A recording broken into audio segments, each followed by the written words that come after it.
Good evening and welcome to ACS members. Thank you for joining us for this next edition of Industry Insights. I'm very excited. I don't think you will have seen a bigger CV in Australian technology than our special guest tonight. Previously Managing Director of Apple Computers in Australia, Vice President, Managing Director of Asia Pacific for Apple Computer, CEO and Vice President for Microsoft across Australia and New Zealand, as well as 9MSN and various board positions including Telstra, David Jones and Medibank Private. I would like to welcome Steve Vamos, current CEO of Xerox, to join us this evening. Welcome, Steve. G'day, Andrew. Good to see you. Thanks for having me. Thanks for dialing in from New Zealand, and so great to catch up given what's been happening in New Zealand and the tidying up of COVID and not life getting back to normal. Why don't we bundle that 40 years of experience into that first question and just ask, what have you learnt in 40 years in tech? Yeah, look, I've lived through just about every wave of tech change since the mainframe. So the mini computer, the PC, client server, internet, SaaS, you name it. I've sort of lived through it. And there's one thing that I would say really characterises my journey, and that is that all that technology change has really enabled me to see that there are two fundamentally important things that underpin success when it comes to either using technology in a large enterprise, leveraging technology to start a business. All things technology are about change. So you've got to be really good at change. And then the other aspect to it, which goes hand in hand, is that if you want to be good at change, you have to be good at the human element. Because technology is not the innovator, and organisations don't change unless their people change. So it's really important to never, ever underestimate, and if anything, overemphasise the importance of being good at change and also really taking that human element into account. And now that there's a couple of examples of where that really became clear to me. And it was even as a vendor of technology in my time at IBM and Apple and Microsoft, I noticed the same technology in one organisation was deployed successfully, but then in another organisation, it wasn't deployed successfully. It was the same tech. And that's when I started to realise that it's really about the ability of an organisation to embrace that change and also to bring people on the journey. And then it really became clearer to me when I was CEO of 9MSN. It's a long time ago now, but it was at the dawn of the internet advertising era.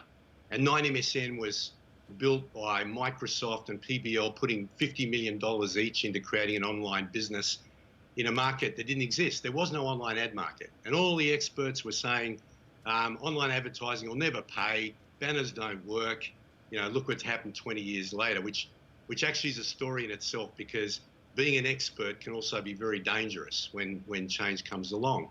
But at 9MSN, rather than selling technology, I was there to use technology to build a business. And I realized all my challenges, whether it was application backlog, quality of service, in terms of reliability and availability of our service over the internet, all of these issues we faced really went well beyond technology into managing, leading change, and really making sure we had people on board. So, if I encapsulate it, that's what I've learned in 40 years, and that's my obsession even today in my role at Xero as CEO. What about, what do you look back fondly? You've worked with all the big brands, some of the fond times at Apple or Microsoft or IBM.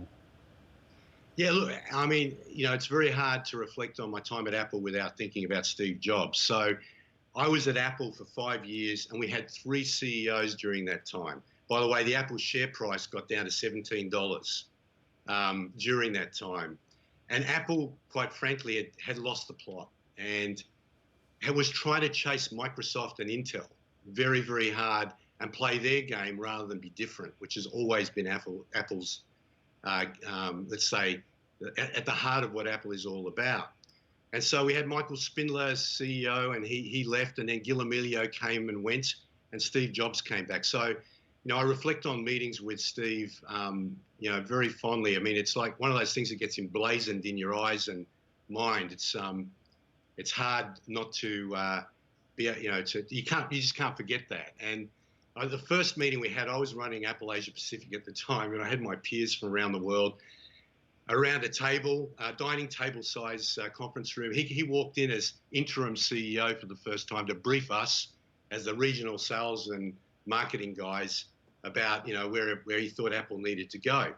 So we're all furiously writing down everything he's saying, and then he just slammed the table and he said, "That really," I won't say what he said, "I'm really not happy about this. If you guys aren't smart enough to remember what I'm telling you, you shouldn't be here."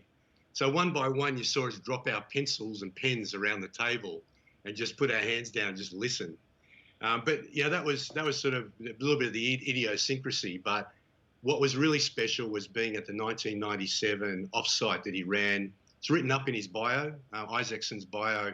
It was at a place called Pajero Dunes, south of Cupertino, and it was a retreat. And he got up on stage and talked about where Apple was going, where it was at, and he unveiled the iMac, which, for those of you who've been around long enough, will remember it was a multicolored kind of single form-factored desktop computer. And he gave a phenomenal speech at the end that I'll never forget, about how Apple was struggling, but if we executed the strategy, there was a good chance we could come back. And if you remember, back then it was Bill Gates and Microsoft that came to Apple's aid, which was quite fascinating in itself. So really fond memories of that, but also realizing that leadership and the human element of leadership frames a company in a big, big way. So every change of CEO at Apple changed the nature of the organization. And I think that all of us, no matter where we sit in an organization, underestimate how the way we think, the way we influence others, can actually make a huge difference to an organization, especially, obviously, as a CEO, you set the scene. So that was another great observation about the impact of the leader's mindset on the fortunes of an organization. We're going to drill into that a little bit more, but before I do that, just wanted to remind ACS members, at any time throughout the broadcast, please enter your questions into the chat box on our YouTube channel. So, Steve, we're going through these uncertain times. In Australia, recent data from ABS has said that 72% of businesses have experienced declining revenue. What does effective leadership look like in a time of uncertainty? Yeah, this has really been a tough time. I should have said, I hope everybody out there is doing as well as you possibly can be in these challenging times, and most importantly, that you're safe and well, and that goes to everyone you care about. So look, I think that it's really interesting, no matter what level you look at it, and this is not an answer, it's an observation. When things are uncertain and changing around you fast, the thing that I believe is most at the heart and most important is to care. It's to care about each other and look after each other, and also to connect with others. In changing times, you don't know the answer to everything on your mind. The only way you're going to find your way through is to care about others who will obviously, will sense that and care about you, but get connected to others who are similarly challenged and connect to your networks. I mean, this is what's great about the ACS and the network here, is that it gives you a reference point, it gives you contacts. At the foundation, that's really critical. So, for example, at Xero, when we were confronted with this, first thing we had to do was make sure we looked after our people and our customers. And so all our focus moved to making sure our people were safe and able to work from home effectively. And also we did what we needed to do to help our customers. And we accelerated product development in a couple of areas to give our customers better cash flow tools. We modified some of our compliance software to help with things like compliance through payroll with the JobKeeper initiative from the Australian government. We set up a whole bunch of online resources around working from home. So at the end of the day, if you care about others and you respond that way and you connect well with others, that's the foundation of getting through it. But everything above that and beyond that is really, in a sense, dependent on what sector you're in, what stage your business is at, and what your individual circumstances are. So there's no one single way of dealing with this. Just want to look at innovation. In Australia, we have 2.4 million businesses, and only 5% of those have 20 or more staff. So the bell curve is in the small to medium enterprise space. Last quarter, we just found out that the economy in Australia contracted by 0.3%. And given that we lost almost 600,000 jobs in April, it's clear that our first recession in 30 years is just about to hit us. How do small to medium enterprises are very much in survival mode? How do organisations and businesses innovate in an environment where there's economic contraction? Yeah, well, what we're actually seeing, if you look at some of the activities of small businesses that really catch your eye, it's what's the old saying? Necessity is the mother of invention, right? And you're seeing many small businesses doing some phenomenal things to pivot, innovate, and change the orientation. You know, whether it's the yoga studio down the road that is now online. There's a company called Stage Kings, one of our exemplars, that were building stages for, you know, obviously for physical theatre and other performances. They've pivoted to making desks, you know, one of those tall desks that you use if you want to stand and use your computer. They've pivoted to make office furniture for people working from home. So again, it comes down to the individual drive of that business operator to meet the challenge and to find ways through. If there was a single formula that everyone could follow, we all would. But it is that desire, and we're seeing it. We're seeing it in our small business customers. And the nice thing about our small business customer base, and also what we have in Australia and New Zealand, where our penetration of Xero cloud accounting software is really high. Like over 50% of Australian small businesses are connected to cloud accounting. And that's a big deal because it means that they've got accountants and bookkeepers who support them, advise them, who are actually seeing the data on their business consistent with how they see it, and they can really collaborate around that. And so at the end of the day, getting advice and having access to advice, and our accountants and bookkeepers are our partners, are busy right now helping their small businesses deal with their cash flow challenges. And we've been helping as well in terms of helping them get access to the government support. And we should be thankful for the support our government in Australia and also over here in New Zealand is offering small business, because to this point, it's helping many of them stay afloat. So we just got to hope that they can get through this. But it's very much about that desire to survive, getting good advice, and finding ways to leverage technology if you can to open up new ways of reaching your customers and providing new services. Let's spend a few moments looking at Xero's journey. So a collaboration platform with open APIs. Talk us through how the organisation's grown and the collaboration mindset and what that means. Yeah, it's really interesting. It's also a good example of what I was saying earlier on about what I've learned. And, you know, Xero's story, for those who know about us, people might say, oh, these guys changed the world by creating a cloud-based accounting solution.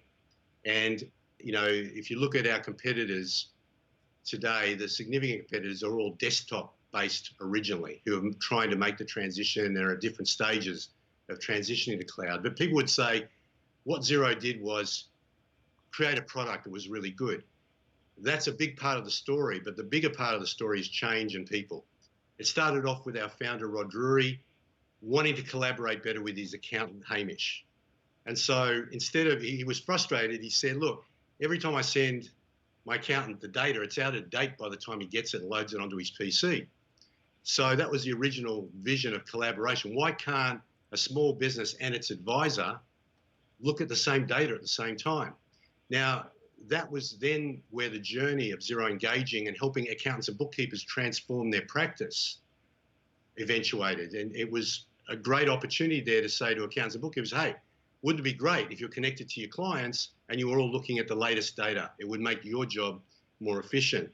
But what the second phase that was most fascinating was the work Xero did to encourage banks to connect through open APIs to Xero, or through APIs to Xero. And so what that meant, the killer app that launched Xero to be what it is today, was being able to do the reconciliation, your bank rec really conveniently and easily, and therefore update your view of cash flow and update your accounts. So that was a collaboration, and that was change. It was changing the banking sector. It was changing accountants and bookkeepers. It was also about changing the mindset of small businesses to get them engaged in a tool and a platform that can really help them do business better. One of your mantras that I've heard you use a number of times is that technology is not the disruptor, people are. Just want to walk us through that, what that means in practice. Yeah, it's in a sense, it goes to the heart of we're very quick to look at the tangible thing and say, oh, if you look at Google, great search engine. You look at Microsoft, you say Windows. Well, they're absolutely synonymous with the success of those companies. But how did it happen? It happened because people were inspired.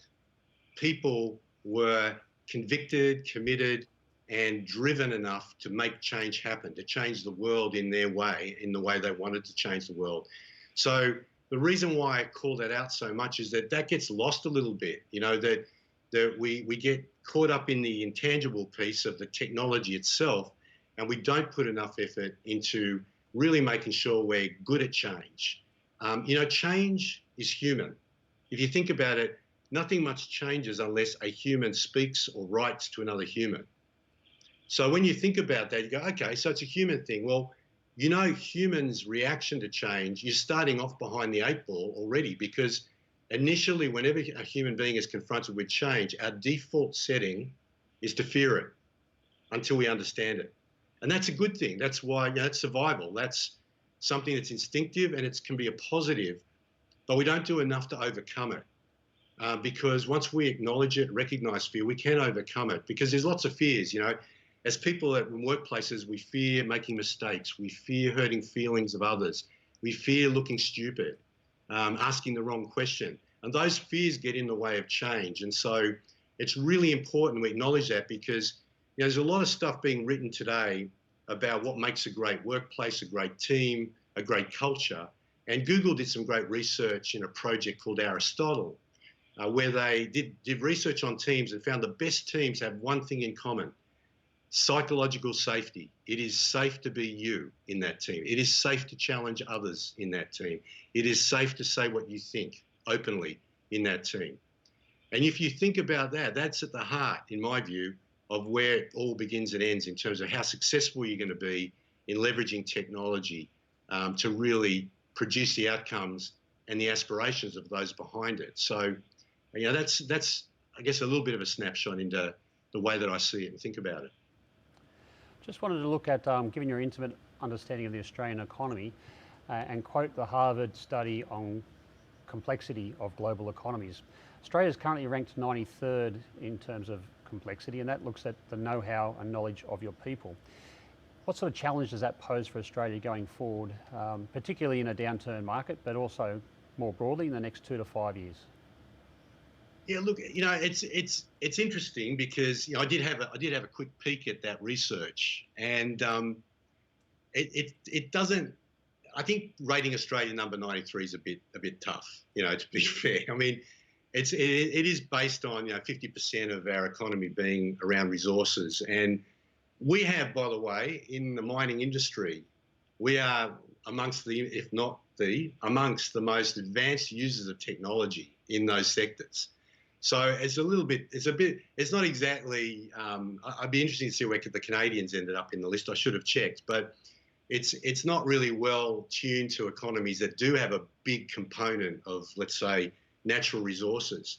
That said, I would say, and having worked for IBM, Apple, Microsoft, Australia is a great adopting technology economy. It's always in the top 10 of all these big technology companies. Is a great market to operate in. So there's a lot of good here in Australia in terms of being able to take advantage of technology. I think where our criticism as tech industry people is possibly most valid is we haven't done enough to encourage more. Now, it's a hell of a lot better now than it's ever been in terms of the availability of venture capital and the awareness of government around the productivity benefits of technology. And in fact, I've got to say that our success in Australia and New Zealand and the UK is really helped by government driving digital business connections to small business. So the Australian Tax Office and the way that they have really driven that connection, whether it's through post GST, being able to file your returns online, single touch payroll, which has just been an initiative recently. They're doing things like that which really encourage, in a way, make it hard for small businesses and businesses at large not to adopt more technology. There's really powerful stuff that they can do, and the more they do, the better in that respect. But I think that we'd all like to see Australia taking more advantage of what technology can offer. We are on a journey. I'm an optimist in these things. I think you can always, say, well, there's more. The glass is half empty. But I think that we have made progress, and we need to. So more and more encouragement of the establishment of small businesses, new businesses, and venture is really important. And probably going back to what I was saying earlier, I do think that I haven't seen any government. The Scandinavians have done a bit of this stuff, but no government that I'm aware of in the fullest extent has driven programs to help businesses change. And that's really about helping the owner or the leader of the business and the management of the business change, to embrace technology and to go on that change journey. So there is something there, and it was part of an initiative I was involved with about quite some. It was back in. It started off. Let's see. We finished up in around 2012, 2013, but it was really trying to say that we should encourage in Australia really progressive workplace practices and thinking around not just the use of technology, but the way you encourage people to innovate, to be the best version of themselves in the workplace. Yes, we do want to be positive. Just to look at the current climate here in Australia. So with the borders being closed, I think there are estimates that anything up to 30,000 skilled migrants are no longer available domestically. And work that we've done with Deloitte Access Economics over the last 5 years forecasts a continued 100,000 shortfall of tech workers.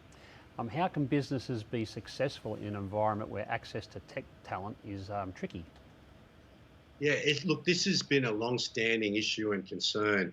When I joined the IT industry, I was recruited by IBM straight out of university, and they invested in me. They did everything from put me on training courses to putting me out into an IT shop for 6 months as a programmer, and really learning what it was like to be in the tech industry. Because back then, which is a long time ago now, 40 years ago, there was no base of skilled IT people. I mean, these big companies, whether it was IBM and others, went right back into recruiting straight out of university and developing their talent. I think that if the environment stays constrained, there's going to have to be stronger connections between enterprises in the tech sector or who need to get access to good tech skills and the education institutions, be it schools and universities, to do everything that we've talked about for many years. And there have been efforts around making sure there's more people entering in universities into courses that support the technology industry, and similarly science and maths and other subjects in high school. So I think if we find that we're in a constrained environment for very long, I don't think anyone's got any choice but to dip back deeper into the supply chain of people and to take even greater interest. And there used to be when I was a young guy coming out of university and going from school to university were cadetships. So organisations actually did spend a lot of time getting involved in developing the talent, getting access to that talent. But it is an ongoing concern. I think it is always going to be, because tech skills and every industry is becoming digital, every industry. And so I think there's going to be a talent shortage for a long, long time to come.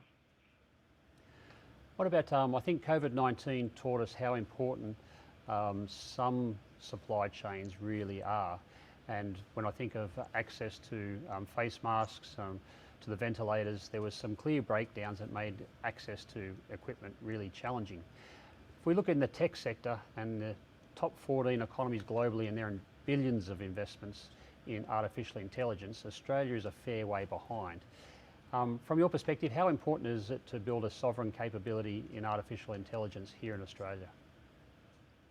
That's a great question. It's really interesting.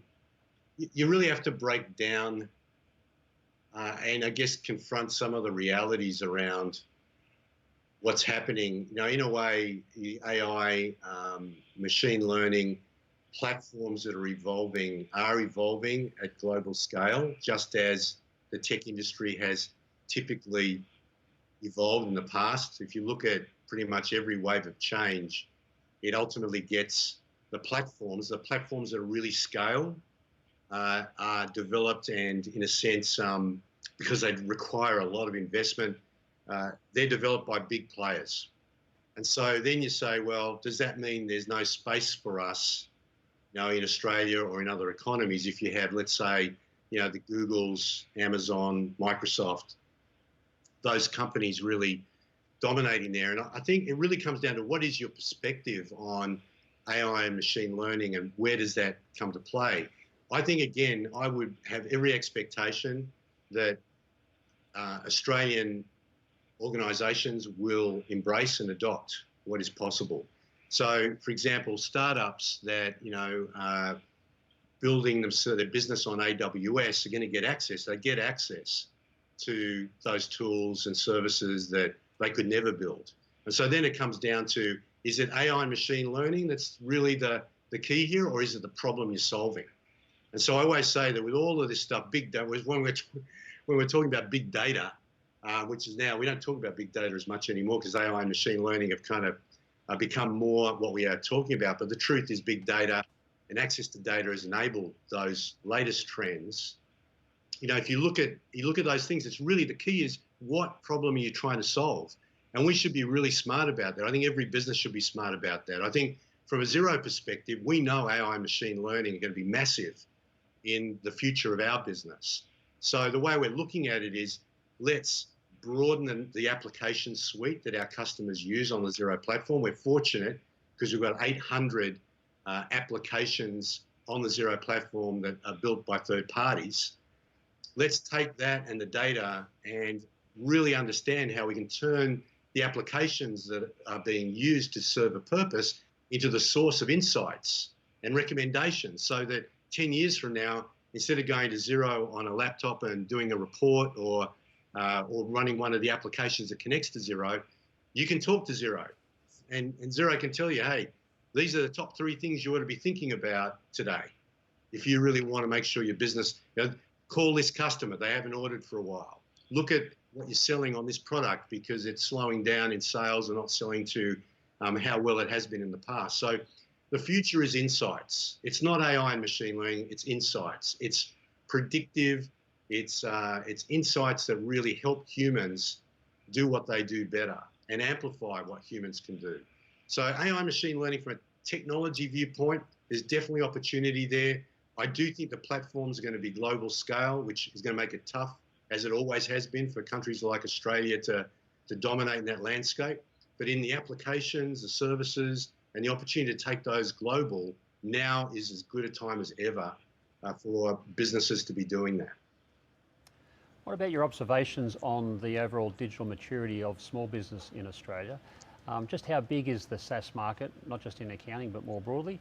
How much of the servers are on-prem, or how much digitisation still needs to occur? Yeah, it's a great question, because small businesses, there's such a diverse spread. You've got the self-employed person, you've got this employing small business as well, and some small. Usually it's probably one of the least well-defined sectors around the world is small business, because for some organisations it's quite large, for others it's under 10 employees, it can be up to 100 employees. But look, I think there's been various studies done that demonstrate that the utilisation of cloud apps in small business still has a ton of room to move. The reason why, the fact that Xero has achieved 50% penetration in Australia, or cloud accounting, I should say, has achieved that level of penetration in Australia, is really an impressive thing. But I think it's not really a proxy for small businesses fully utilising SaaS. So we see the opportunity as huge. In terms of quantifying how big it could be, I guess by the time I figured that out, it's probably grown again, because it's going to evolve. But I would think the expectation would be that over the next 10 years, cloud adoption in every aspect of what small businesses do will be very, very broadly based. Innovation in financial services and the connection, for example, of financial services to accounting and other applications is going to mean there'll be way more compelling reasons for small businesses to to be in the cloud because they'll be able to manage their cash flow better. They'll be able to get access to capital. And then the final one is government. And I also already mentioned, the Australian government is progressive. Australian banks are progressive. You know, we do actually line up pretty well when you look at that sector around business. So I think that I'm very optimistic that over the next 10 years, we're going to see significant take up. And, you know, even what we've experienced through COVID, where, you know, we almost went cashless for a period of time. Certainly in New Zealand we have. You know, I know Australia operate a little bit more through this, but generally speaking, I think 10 years from now, you've got to believe that for a whole bunch of reasons, we're going to be very close to cashless. In prepping for tonight's stream, a number of times you said that you cannot scale without operational excellence. So for our tech startups in the ACS membership, what does that mean in practice? Yeah, look, I've had quite a bit of experience with tech startups. I've been the chair of a couple and been an investor in a few. And it is a fascinating, exciting place to be. It's hard though. It's hard. I think often about how special it feels for those who do make it, to do find success through that journey. The point that I made about operational excellence and innovation is that when you are starting your business and you're sitting around a dining table or whatever it might happen to be, and you're creating that initial idea, turning that initial idea into a product, operational excellence doesn't really mean a hell of a lot in that particular context because you're not really operating your business, you're trying to create it.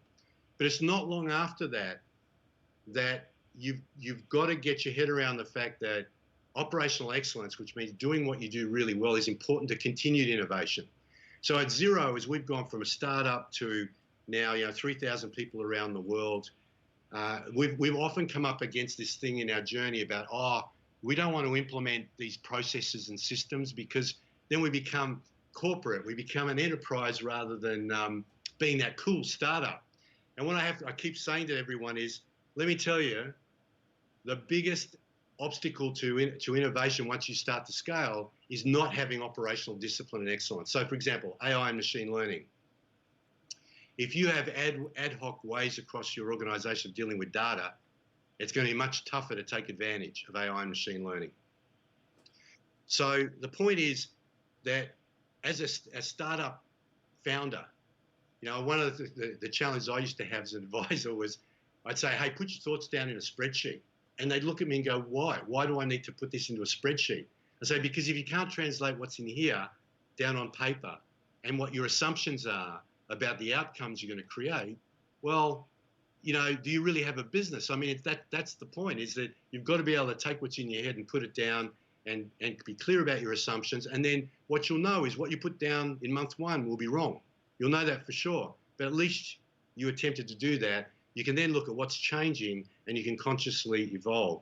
So I think the ultimate example of how innovation and operational excellence go well together, in fact, are totally connected at scale. And I'm saying, as you scale, if you want to scale your business, you better be good at both. If you don't want to scale your business, well, stay a startup for as long as you like, but that's not going to get you too far. But the great example is Apple, you know, where they continue to innovate. And if you look at how they executed retail, you look at the quality of their products, you look at everything they do, you can see innovation and operational excellence really coexisting. What about the innovation and operational excellence seems to be a little bit in contrast with the mantra of failing fast and pivoting. Where's that sweet spot around balance? And if you failed, is it you just haven't put enough into the operational excellence? Okay, so let's look at that, because it's really interesting when we talk about that. Remember, I talked about change and the human element. What we found over the last few years, guess what? We talk about agile. Guess what? We talk about design thinking. Guess what? We talk about fail fast. All of that says, think about the customer. Put the customer at the center of what you're building. Test it. See what they think. Change it. See what they think. Change it again. So the whole point here is the days of creating monolithic products are over because it's too risky. It's you know, it goes against the principle of SaaS and the internet, where the customer is on the other end of the communication line, the phone line. I mean, the customer is there, so why not engage them in the process of design and development? So I agree with that. That you should definitely be testing your ideas. I mean, really smart people who are starting businesses get customers to pay for them to develop the product. So before you even spend a minute building the product, why not scope it, take it to a customer and say, hey, I want to build this for you. Would you pay me? So that's why I think that principle absolutely stands. What about in this environment, again, economic contraction? We have 1,750 mature tech startups in Australia. Any tips on securing capital in such an economic climate? Yeah, look, the sense I'm getting is that it's going to be tough for a while, but it's always tough. Being a startup looking for capital is never, ever easy. And it's quite interesting. It doesn't matter who you are, who might be involved with you, it's going to be a challenge. So I think, first of all, I would say it is one of the areas where you need to be very resilient, because you'll get lots of no's before you get yeses. And I think if you've made it to this point, and you're in business, you're probably right now trying to conserve cash a little and hopefully come out of it. But the idea is you've got to be able to engage people. It's really that connection. Connect with people, find investors, find people who share your vision. Because the biggest currency of a startup is actually not money, it's belief. Because it's the belief the founder has that can spread to belief investors will have. And it's, again, this is how human this gets. Like, you can't get more human than saying the existence of a business is dependent on the belief of the founder and the investors. And that's the truth. The money follows the belief. The belief doesn't follow the money unless you've got a wad of cash in the bank and you start spending it without really thinking about what you're going to spend it on. So you have to be really clear about the problem you're solving. It's incredible how, even with significant businesses, how poorly they articulate their value proposition, how poorly they talk about the problem they're going to solve. You've got to spend time on that. What is the problem I'm solving? Why is this going to make a difference to a significant or an important or a targeted group of people? Why should other people get on board with you? So it really is a sales and a human relationship skill, being able to communicate. And you've got to chip away and chip away and chip away and find, learn from every no that you get. There's no magic. I don't think it's ever going to be easy, whether it's COVID-19 conditions or not. But the good news is the venture community in Australia is way bigger and better than it has ever been. And hopefully, and I know, I've talked to a couple of the guys in that space, and they're still looking for good ventures to invest in. They'll probably be a bit tougher on valuations, but that's, again, it's always better to have a little bit of something big than a lot of something small. Our first question coming in from ACS members is Michael Kelly.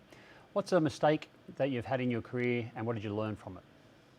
Hey, Michael, thank you for that question. Well, there's been a few. So, and by the way, mistakes are learning. I don't know how much I learned from my successes, but boy, oh boy, I've learned from my failures. And, I think one of the ones that stand out for me was actually as a salesperson at IBM, where we were trying to sell a very significant mainframe computer to a university. And I was the sales manager in the Canberra office of IBM. And I actually was fortunate enough to have the help of our managing director at the time, a guy called Brian Finn, that a few of our audience today, I would hope, would remember. And Brian would come down to Canberra and meet with the client with me and say, we'd have a chat with the client. And as he was leaving, he'd always say to me, Steve, I don't think we're going to win this business. And I was pretty confident, because even I was a sales manager, my sales rep was a really good friend of the decision maker, and they would drink sherries together on a Friday afternoon. And so this, I kept getting told that we're not going to get there. And I said, no, look, Kevin's got a great relationship with this guy, and there's no way we're going to miss out on this. So anyway, one day, a little bit further down the line, Kevin, the sales rep, doesn't turn up till late, rings me and says, well, she didn't turn up, but late that morning, he rings me and says, I'm really sorry to tell you that I got a phone call from the client today saying they bought from somebody else. And then I had to ring Brian Finn and tell him the news. And there's two things out of that. When I told him that we lost, the only thing he said to me was, I'm really sorry to hear it, and I hope you learned something from it. He didn't say, I told you so. He didn't yell at me. He didn't scream. And so I learned there's a real power in hearing and accepting bad news in a respectful way. And so remember, people are afraid of making mistakes. If you respond the wrong way to their mistakes, they will never try anything again. So that was great. And then the second thing I learned is ask the hard questions of the client. Never believe you've won the business until you really know you have. Because if you don't know you have, you haven't. So I never, ever fell in the trap of losing business that I never fell in the trap of not qualifying really clearly whether or not I was going to win the business or not. So learned a couple of lessons out of that have stayed well with me for many years. Thanks. Next question is from Bilal. On behalf of our students, with these unprecedented times and restrictions in place, how do our graduates from universities go about securing their first job in computing? Well, I think it's a double-sided question too, because the question is, one of the things for us, we're now 3,000 people working from home. Hopefully that'll change reasonably soon, but we're onboarding people now. We've had to change our processes to be able to interview, recruit, hire and onboard people without them ever coming into the office. So I think that to maybe give people a little bit of hope, I think that organisations that draw from great talent coming out of university, and we have a graduate program. I think each year we hire, in the order of 50 graduates into Xero. We put them on a graduate program for 12 months, and then many of them move into Xero beyond that, into different roles.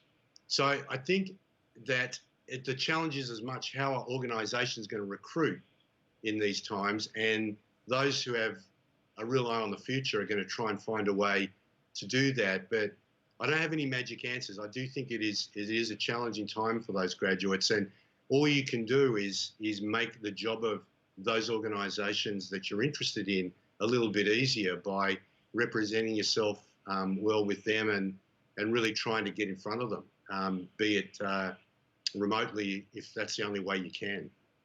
But it's a tough one. I'm not sitting here saying that there's obviously easy answers to that question at this particular time.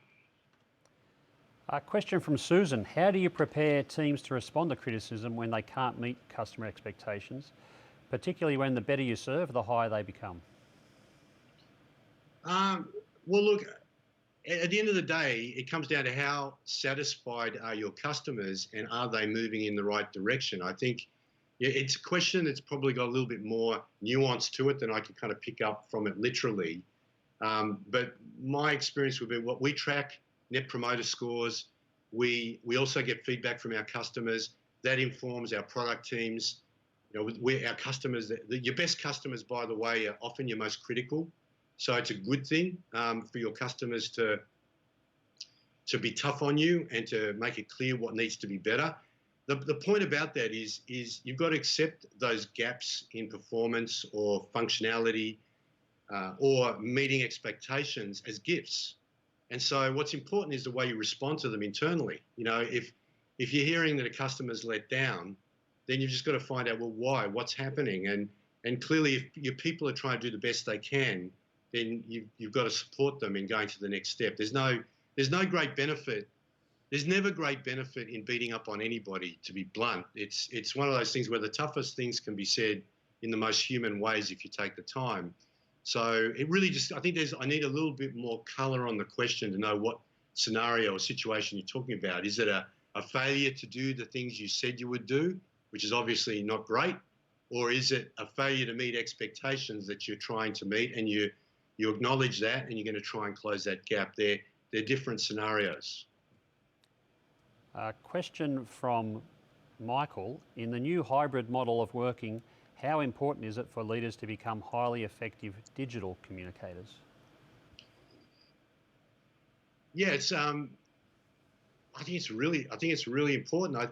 I think there is a silver lining to what we're going through. You know, it will be that all of us in some shape or form in our lives have had more exposure to SaaS-based communication technologies.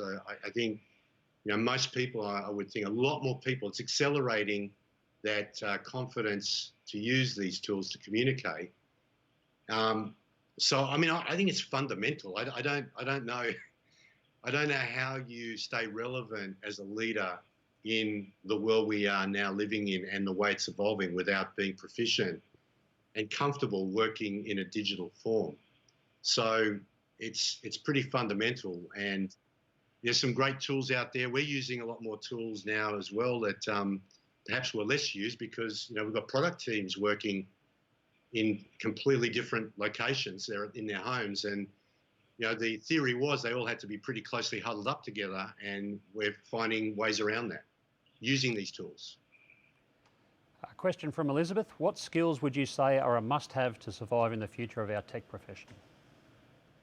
I think the skill that I think, one of the books I've read that I really enjoyed and I got value from was Satya Nadella's book, the CEO of Microsoft's book, which hit refresh. He talks a lot there. It's a human element, and this doesn't mean you have to, love hanging out with people and socialize lots with people. It means being able to empathize with others, and understand others, because more and more of our work worlds are interconnected. When you talk about, if I look at Xero's strategy and the things we have to get done, they're not functional. In other words, they don't sit under one function of the business. They sit across them.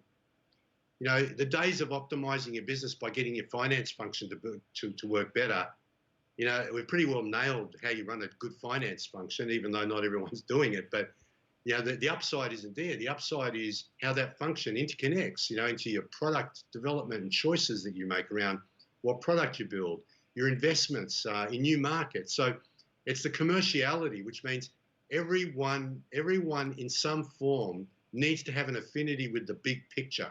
They need to empathize. So even if you're sitting in the corner coding all day, you will code better if you have a connection with, an interest in, an understanding of the big picture of why your organization exists and what your organization is trying to accomplish. So the challenge for leaders is to really make sure that that connection exists. So I want every Xero person to understand their connection to our big picture, which is, to really help improve the lives of small business and their advisors around the world. So they've got to have an affinity with that, because then the choices they make every day are going to be better choices about what they do. Next question is from Ravi Raj. How do you propagate change in a big organisation without impacting the employees' current deliverables? Well, sometimes that can be pretty tough. I mean, that's part of the challenge of change. One of the failures of strategy is that, people at the top come up with these grandiose plans. They essentially run off to their own functions, load the existing functions up with the extra work, and not everything gets done because there hasn't been a respectful bottoms-up, top-down conversation about what is doable. So I believe that strategy has to cascade to every level of the organisation, right down to the employee, so that if there is a trade-off to be made, and that's what strategy is, it's choices, that you make those trade-offs thoughtfully. And a real danger and bad attribute of leadership is to just let other people figure that out and not care. Because what will happen is it all flows down, not everything you want gets done, and you don't execute your strategy because you didn't respect the fact that your people were already busy doing other stuff. So you have to help them solve that problem. It might be that you say, we stop doing that stuff or some of that stuff. Or you have to confront that if you want them to keep doing that stuff, you've got to get other people on board to help you do the new things that your strategy dictates. So it is the ultimate I always say I was taught strategy, which was, the old SWOT analysis and how you do that. I was taught how to manage people. I'm very thankful for the training and development I got at IBM and Apple and other companies, on those two things. What I was never taught, and I didn't learn until not as long ago as you might think, was alignment. The importance of the alignment process. And most organizations don't do alignment well. In fact, there isn't even a common language or system for alignment. And you'll find that the alignment of strategy with the life of everyday people doing the work at the front line of organizations is generally poorly cascaded. And it's because they avoid that detail of debating the fact that our people are busy doing other stuff. What are we going to do about that? And so they just hope that someone else will figure it out. Well, unfortunately, you won't execute your strategy well unless you take a significant interest in that trade-off that other people need to make about their workload today versus what you would aspire for it to be. Next question is from Shashank. Any tips or advice on how you kept up to date with our industry over 40 years? I'm really struggling. I'll be totally honest with you. I think that's one of the interesting things. That's one of the reasons why people like me have to be very careful about what they think. So if you look back at the history of the IT industry, good transitions through waves of change didn't often happen, right? And what I mean by that is Digital Equipment Corporation. They were the leaders of the mini computer phase of the industry. And mini computer took, in a sense, what the mainframe gave large enterprise to more and more enterprises around the world. It was many years ago now, 80s. And Ken Olsen was the genius founder of Digital Equipment Corporation. Really, phenomenal. One of the industry's true legends. Ken Olsen actually said these words: "Why would anyone possibly need a computer in their home?" And then you can go to other more contemporary examples that show that the reason why tech companies where they've failed to make transitional journeys, it's because their leaders' mindset got out of sync with the reality of the industry. It's past success and knowledge. Past success and knowledge can be your biggest enemy. If you look at Microsoft, I love Microsoft. I think it's a great company. Of the companies I worked with other than Xero, Microsoft is the one I have the greatest affinity with, more than Apple and perhaps IBM, even though IBM is where I grew up, and I'll always love IBM. But Microsoft had the obsession with Windows, and that success with Windows was the very thing that made it hard for Microsoft to cut loose and realize the world was changing. I'll never forget when we had Hotmail. Remember Hotmail? Probably some of you still have your Hotmail accounts. The biggest and best free email service in the world. And Microsoft decided to rename it Windows Live Mail. And all of us were going, you can't do this. Like, why would you do this? And then they changed it to Windows Live Hotmail in reaction to the negative feedback. But why would that? Why? And it was the success of Windows was a big, big force in the minds of the leaders of Microsoft. Microsoft now is a different company. I mean, if you say what Satya brought Microsoft, he's brought open-mindedness in many respects there that has helped. And look, to be fair, the transformation of Microsoft has been many years in the making as well. But the point here is that for me, what's important is that it's not about what I know that matters now. It's about what the people around me know. And it's about being open to change and willing to change and not attaching myself. Whatever worked for Xero to get us where we are today, we have to be willing to let go of it if it isn't going to serve us well in the future. And so it's a mindset that I take forward. I do dig in and drill into AI and machine learning and different aspects of where our technology is going. I don't spend as much time there as I wish I could. There's a lot there. The thing is that I get a little bit of comfort from the fact that at the end of the day, the fundamentals are still very much the same. The fundamentals of what makes for a good technology, a good IT system, product, the solution, and more it's about the customer's reaction and the customer's engagement in it, than it ever has been before. Next question from Jenny. Did you ever just want to give up? Any suggestion on what to do when people want to give up and how to build resilience? Yeah, it's a look, and right now is a time where this is hugely important question, and it's a hard one. It's a very personal question, because I think that the extent to which we are resilient is a function of so many things. It's a function of how we are made up. It's a function of the situation we find ourselves in. It's a lot to do with our makeup, and so I think that it's why I always say, it's why I can come back to this principle that caring and connecting is so important. That if you are struggling, get help.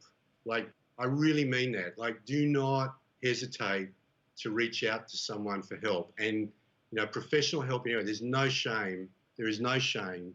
There is absolutely no shame in seeking help for whatever it is that's happening in your heart, your head, whatever, because we all go through that, and we all rely a lot on those we can reach out to. Now, some of us have partners or family that we can reach out to, but often, it can be even more personal than that. So getting professional help as well, if you're struggling, is really a super important thing to do. And one of the things I'm proud of is that in our New Zealand business, under the leadership of our managing director there, Craig Hudson, we've made a service that we provide our employees, the Xero assistance program, available to all our accountants and bookkeeping partners. So if they want to get access to that service, they can, and that's on us. So, we're also doing similar things to support not-for-profits in that space.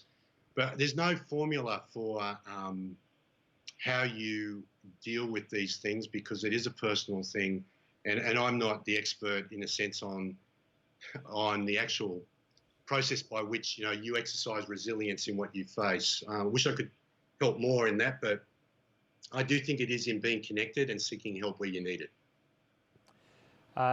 Next question from Teja Sweeney, picking up on your earlier comments. So to what degree does Xero use machine learning and AI now, and how will that change going forward? Yeah, a lot. We've got, we're pretty excited about the capabilities we have here in Australia. Sorry, I should say I'm in Wellington, New Zealand right now, but I get confused at times. So in Australia, we've got great talent there in that space. Great team leading our business, our efforts there. We also have a great team in Toronto, Canada, which is a centre of excellence in AI machine learning.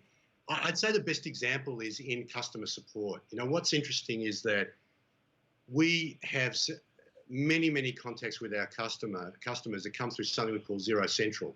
And the team at Xero Central has executed beautifully for a number of years. And now we can serve 96% of our customers, answer their questions to their satisfaction, purely leveraging AI and machine learning across the knowledge base and data that we have in our customer experience team. So what we've done is, on one hand, people say, well, you don't have phone support. Now, it's not 100% true. What happens is that we do ask our customers to log their request for help.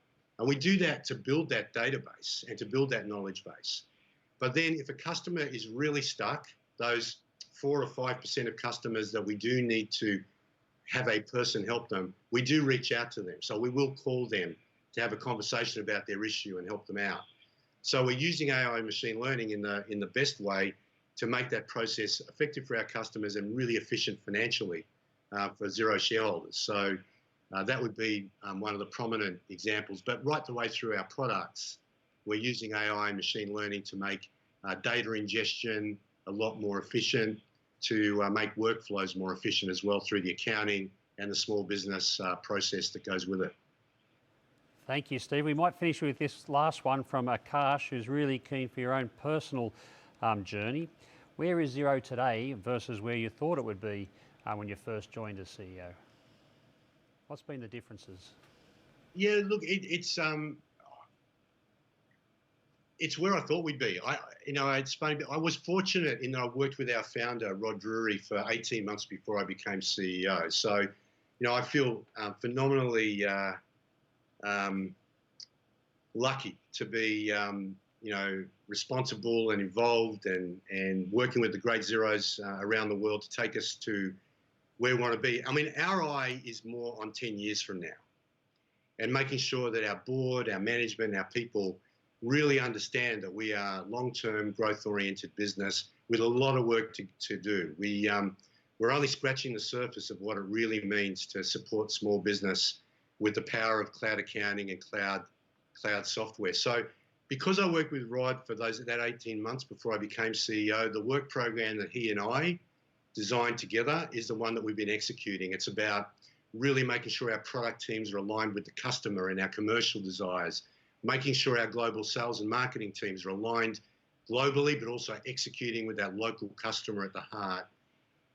And making sure we invest in Xero for innovation and also for continued development and operational excellence, as we talked a bit earlier. So the agenda was pretty clear when Rod and I worked together, and it's great to have him on the board of the company. And that's the journey that we're on. And 10 years from now, we think we can do a lot more than we are today. Steve, thank you so much. You've been very generous with both with your time and your insights. On behalf of all of our ACS members who have joined us tonight, thank you so much. For our ACS members, thank you once again for joining us for Industry Insights. We're on every Thursday at 5:30 p.m. And a big thanks on your behalf to Steve, being a couple of hours in front of Australia. So take time out of your schedule and join us live. We'll see you next week. Thank you.